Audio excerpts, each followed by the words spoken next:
Hi, everybody. I'm Amy Evans. I'm here for NA Lit Chat with Sara Celi, who's going to be one of our guests on Thursday night. Hey, Sara, how are you? I'm great. How are you? Thanks for inviting me.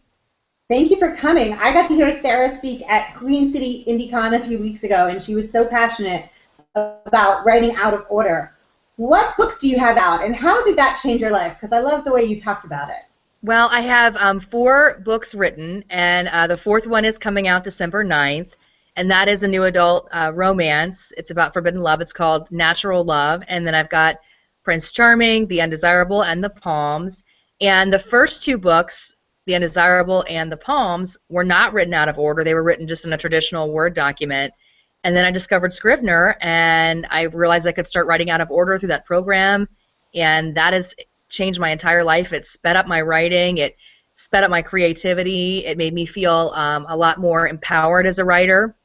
And so the last two books, Prince Charming and Natural Love, have both been written out of order as I was doing the process. And you feel like that influences not just your productivity, but your creativity. How does that work? Well, because sometimes I think you have scenes that you really feel like are key scenes and you really want to write those. They're on your heart or they're in your mind or you've gotten a great idea. Maybe you're driving, you see something and you know that's what you need to be writing.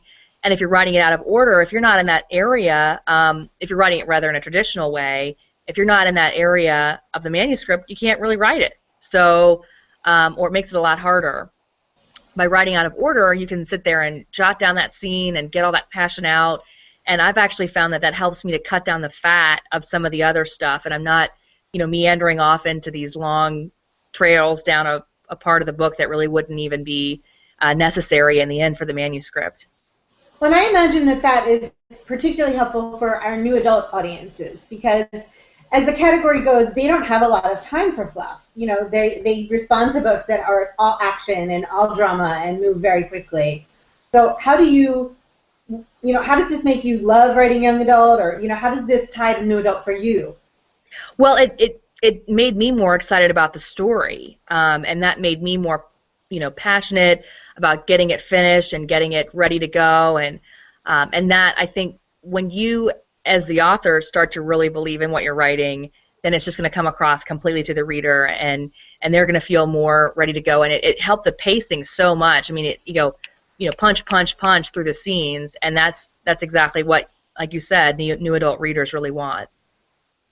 Well, that's great. I'm so excited to get more tips and tricks from you on Thursday night because I think this is something that a lot of people are going to find really helpful, at least, especially at this point in NaNoWriMo. We're in the middle of November, and Oh people yeah. When you get discouraged, it can be a good way to figure out a solution for your creativity and help you meet your word count goal through the day.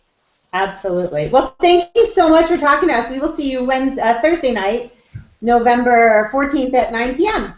Perfect. Thank you. November 13th. Sorry, guys. Thanks so much. Bye, Sarah. Bye.